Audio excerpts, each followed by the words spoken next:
Hello and welcome to Across the Benches, the new podcast from Compassion in Politics.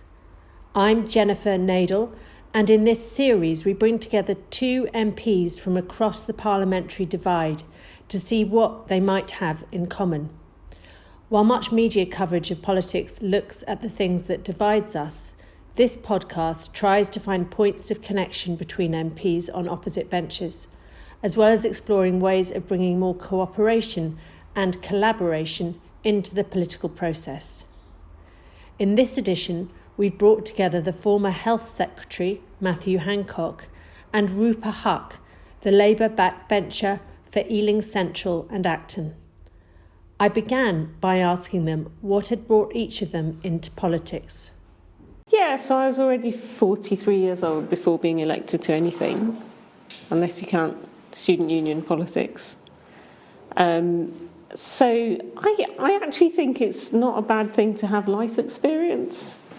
2015 general election, I think all the party leaders had been backroom boys for head office with their respective party, and risen through the ranks that way.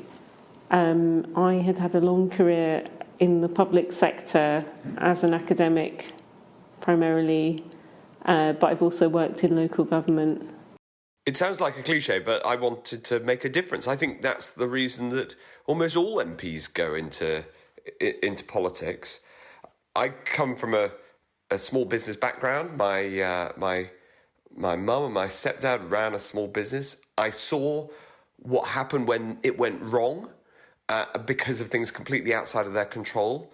And that made me interested in how the economy works and how these decisions are taken. And that's what led me eventually to standing for Parliament. And compassion is vital in politics, because if you think about it, compassion is understanding somebody else's point of view and having an emotional understanding of that. And you can't change things for the better. You can't persuade people of things that need to happen unless you have compassion for others' points of view. So I think it's absolutely vital. People have different ideas about the best way to make the country a better place, to put it at its simplest. And the art of politics is to make the decisions over that, and the way that it's that's done is to persuade others. So you two come from different sides of the political divide. What have you found that you have in common? Well, I think that we've discovered that we both care about our constituents, and often that isn't much discussed by MPs. It's not part of the national debate, but actually it's something that I find very fulfilling, working for my constituents. And also we've discovered a common view between us that we both think the way that politics is discussed, the public discourse needs to be. I think it was actually the death of David Amess that probably brought us together. So I did the very last closing speech in that debate of tributes. Well, I was moved by your speech. I think you were saying well done you, and I said oh bad luck you, and then yeah, I mean it seems that moments like this. The other one I remember actually is the terrorist attack in 2017 or whenever it was, because we were all, that's when I first heard the word lockdown, because we were all locked in the building together for several hours. And then you end up swapping life stories with Conservative MPs. So I think, yeah, just after that, we got into a dialogue about how to be nicer to each other. And he's right that I think everyone in politics really wants the best for their constituents. And they came into it to make the world a better place. I know it sounds like a cliche. So you come in with these ideals, and what happens when you're actually in Parliament? How easy is it to give effect to your ideals, and how much do you have to compromise? Just the whole way, the physical structure of Parliament is that you're in a face-off with the other side. And there's that old story, I think it was Churchill, was once asked by a young backbencher, "Oh, sir, how do I get stuck into the enemy opposite?" And he said, "Those are not the enemy, my boy. Those are your opponents. The enemy is behind you." So, sometimes, although we're in this weird face-off, you can have very good friendships people across the aisle. And David Amess was one of those, again, people were saying in the eulogies that nobody even realised he was Conservative. He took a Labour seat and people would say, I'm not voting Tory, I'm voting for that David Amess. And that's a kind of art, to be able to bring people together. And it shouldn't just be at these crisis moments that we say something must be done, and it lasts about a week and a half. I absolutely love Rupa channeling Churchill and your average angry Southend voter, all in one answer. Absolutely brilliant. But I think the last point Rupa made is the critical one, which is it's very easy after a shocking event like a murder to come together, and it's right, and it is what got us talking about it.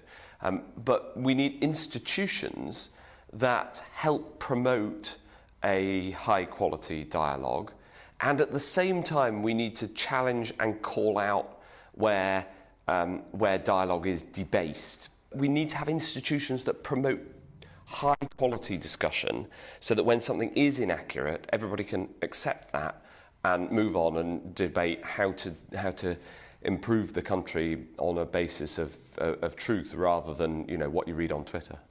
And talking of high quality debate, one of the things that our research has found is that the public don't think very highly of the booing and jeering and shouting, and in fact you wouldn't see any major organisation outside of the House of Commons conduct its business in the way that we conduct question time. How open would you be to seeing it done in a more professional manner, where, to quote my son's nursery school teacher, you use inside voices rather than outside voices, and you don't have to stand up and shout to make your point?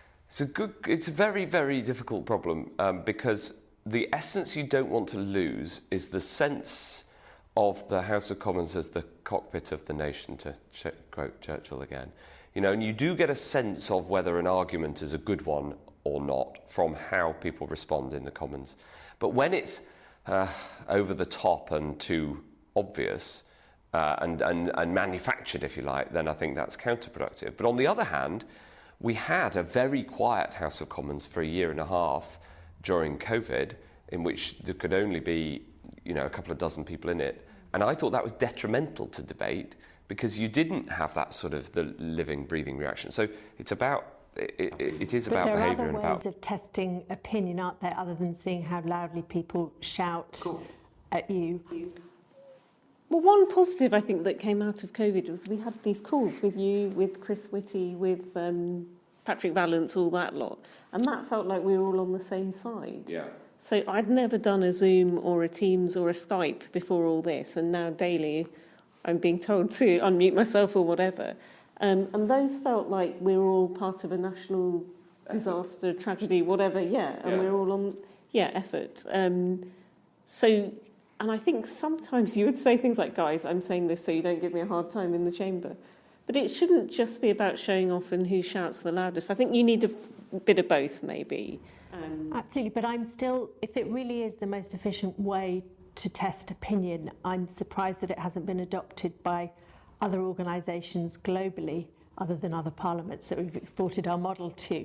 I mean, you wouldn't have a major business run by people shouting whether or not their opinions were valid. Is it really professional? We don't, Scotland and Wales have their own assembly and parliament, and there isn't shouting there. If we want certainly a more female-friendly political environment, and one where the public can really regain trust in the political process and trust in politicians, isn't not jeering, gesticulating and not shouting a very simple step? Well, I think that there is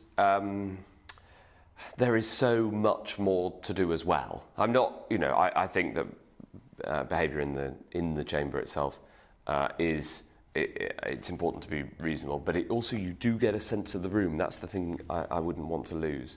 But there's so much more that can be improved, out with that and along. So what sort of things would you like to see changed that would make it possible to have that more collaborative environment? Well, I for one think that the most important change is that we should have, that politicians ourselves should need to not only have a respectful attitude, but also having institutions like Compassion in Politics, which promote a positive way of thinking, of talking and discourse.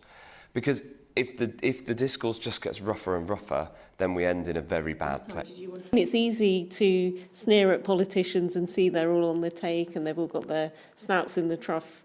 But, most MPs do work very hard 7 days a week, 24/7. And I think, sorry, I don't want to sound like I'm saying, oh, poor old us, because there's very little sympathy for MPs. And they're right down there with second-hand car salesmen in the trustworthy state. And on that matter, because one of the things that second-hand car salesmen aren't allowed to do is to misrepresent what they're selling, the Misrepresentation of Goods Act.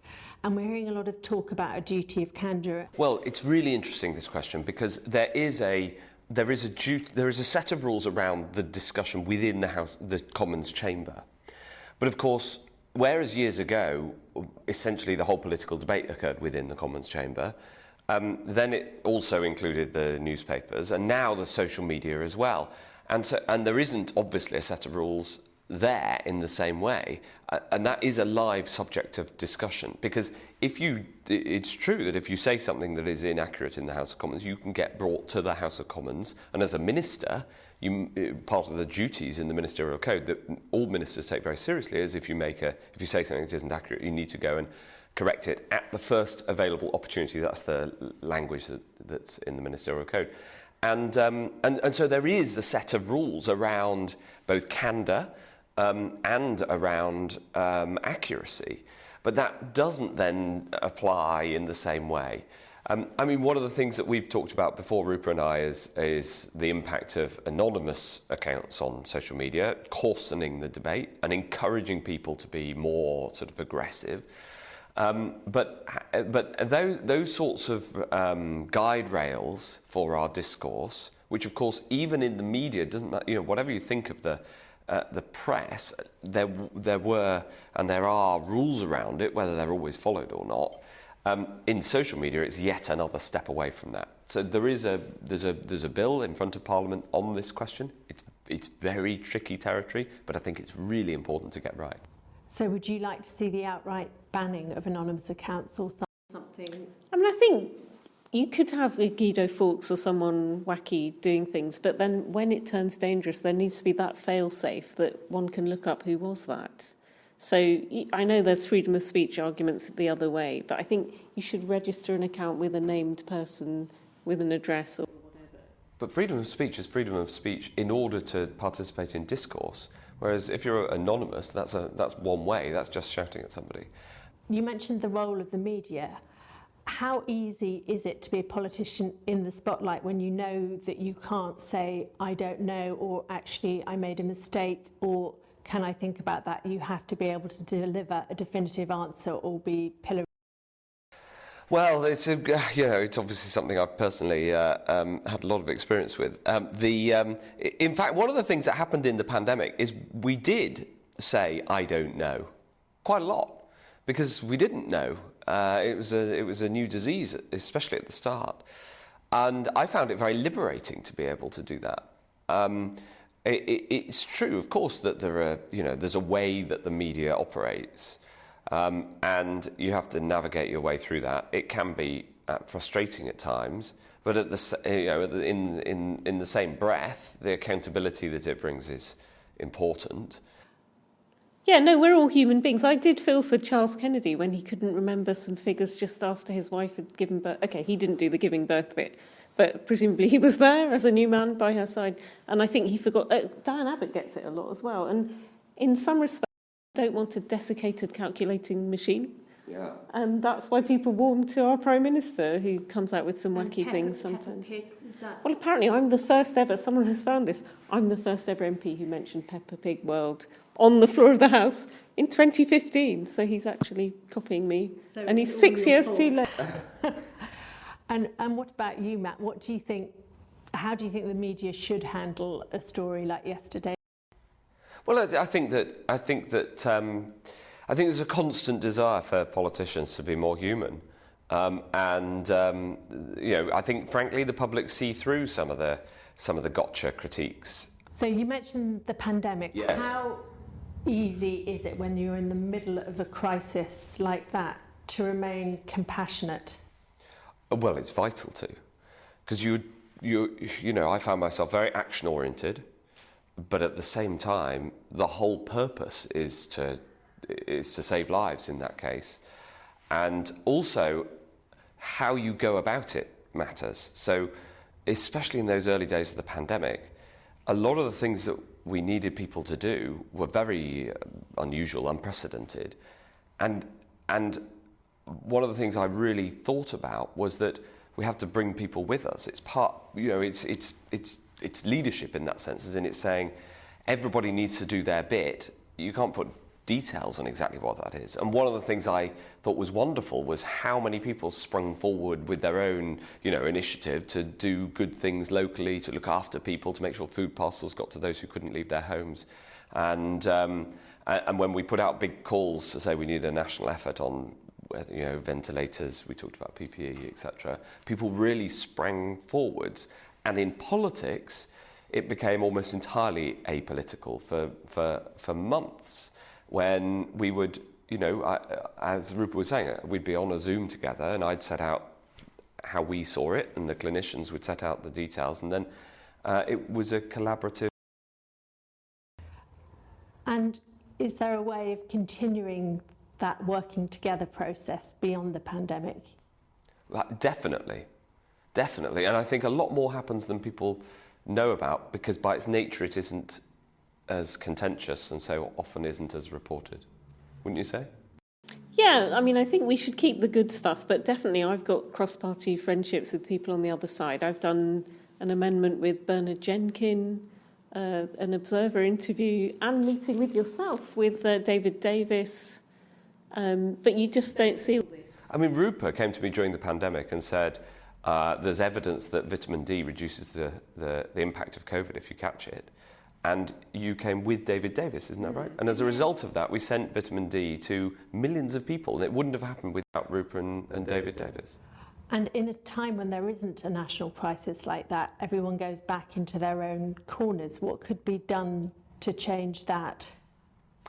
Well, I come back to the central point, which is that we need the institutions around politics to support and incentivise collaboration, so that people who do collaborate across party lines or and undertake their politics in a positive, compassionate way are rewarded for that, and that bad behaviour is called out. Because unless you have permanent institutions, you know, then the fleeting desire of people to work together, you know, for instance, recently in the wake of the murder of David Amos, you know, that impulse dissipates, and then you just get back to Yabu. How do you think that you as a politician can help rebuild public trust in politicians as a class? I mean, I think, again, the political class, part of the disdain for it is people see things like these people with multiple jobs that outweigh the original salary, which is not a low salary by any means. It's several times the national average. I think, you know, if there were some commonly agreed standards about those kind of things, because there's no really rule book. It's a lot of learning on the job, and you get here and it feels like there's people who've maybe even come in with you who've been doing it for years, or there's people that are descended from other parliamentarians, and if you're someone like me, it's a bit of a strange place to be. The layout of the place, the whole way that you're trained to think those are the enemy, when actually a lot of stuff we agree on. You know, we're in a room now with a round table, which makes it a much more friendly layout than if you're adversarially staring someone in the face. And what has the reaction been to your friendship with Matt Hancock, who many people in your own party see as someone who was responsible for a large number of deaths? I mean, again, we had a joint article in the Times. We did a thing in the Telegraph. I think there have been some raised eyebrows. But, you know, as I say, we're all human beings. Do I have regrets, moments when I wasn't able to prioritise compassion as much as I might have wished. Well, there's no doubt that I've changed as a politician. When I was new and enthusiastic and young, and I used to make a lot of noise in the House of Commons chamber, and I think that tackling some of the biggest issues the country has faced, certainly as Health Secretary in the last couple of years, undoubtedly has changed my attitude to the yarboo nature of politics. What would I say to a young person thinking of going to politics now, given that he knows how tough the environment could be? I'd say, without a doubt, that it's worth it. I am enormously honoured and privileged because it's not like a normal job. You were sent here. People put their faith and trust in you. You're not here on merit. It's because people have given you their personal acclaim, and that's a heavy responsibility. So in those senses, not like a normal workplace. I think best job in the world. But on the other hand, I think the nastiness of it we need to take out of there. There we go. So the bell's just gone in the House of Commons, and Rupa and I, despite our loving, are now going to go and vote against each other. But I still respect your vote, Rupa, even if I disagree with it. That was Matt Hancock in conversation with Rupa Huq for Compassion in Politics podcast Across the Benches. Gavin Esler will be back with you for our next conversation. And if you'd like to find out more about the work that Compassion in Politics does on a cross-party basis, you can find us at compassioninpolitics.com.